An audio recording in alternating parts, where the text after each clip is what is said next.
তরমুজগুলো দেখতে তো খুব সুন্দর, লাল টুকটুকে, খেতে মনে হয় খুব মিষ্টি হবে। যাই খাই। হ ম্যাডাম, আমার তরমুজ অনেক মিষ্টি, নেন নেন খান।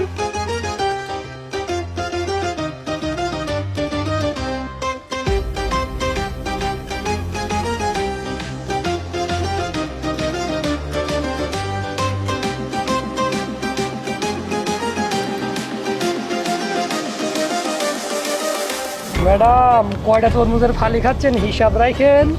ভাই 5 পিস খাইছি। কয় টাকা? দেখতেছি দাঁড়ান। 1 2 3 4 5 5টা তো খাইছে। শ্যাম, এদিকে আটো। হ্যাঁ উস্তাদ। এক কাজ কর, এগুলা নিয়ে যা নিয়ে যা।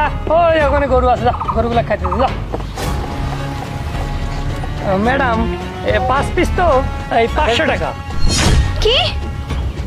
5 পিস তরমুজের দাম 500 টাকা? ভাই আপনি এটা কি কথা বলতেছেন? হ্যাঁ, আমরা যদি একটা আস্ত তরমুজ